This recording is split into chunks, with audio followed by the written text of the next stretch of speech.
We're joined now by State Representative Kurt Vail to talk about the effort to eliminate daylight saving time here in Connecticut. So you have been working on this for 6 years. Yes. Why are you so committed to it? Why do it? It started first with a constituent say, why are we still doing this? And I actually represent a rural district with farming community, and they always said that this was done for the farmers. So I went and talked to a lot of farmers, see what they thought, and actually, it's kind of an antiquated thing that we still do it, and so they thought it would be better to have that, and so I submitted the bill, and it got a lot of attention. I found out it's being done all over the country in different states, and our motivation really is not just to get it done here, but to have it year-round daylight savings all across the country. So this is not as simple as flipping some kind of a switch. It's a complicated thing. What would it look like? How would we do it? So for us to do it here in Connecticut, we would pass a bill that would move us into the Atlantic time zone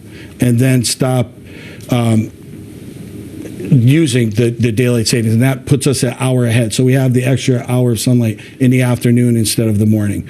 And that if we also did that, Massachusetts, Rhode Island, and New York would also have to do it for it to actually go into effect. And now it's written in the law.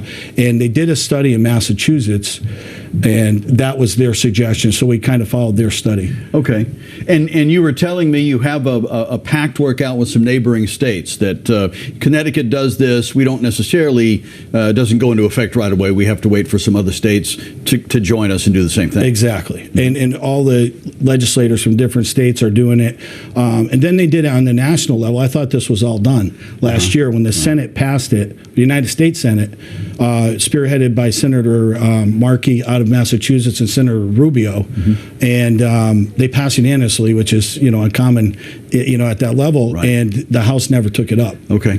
So we're going to keep plugging away here in Connecticut to do. So if we tried to do this on a regional basis, because there are places where they don't observe the whole daylight saving time switch back and forth.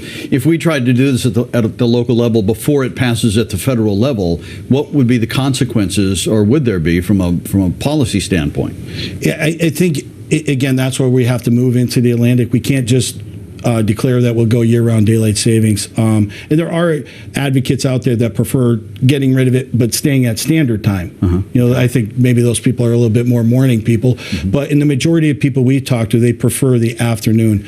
And if you look at, there's actually health reasons for it. When we change the clocks, heart attacks increase substantially, and so do car accidents. Is that right?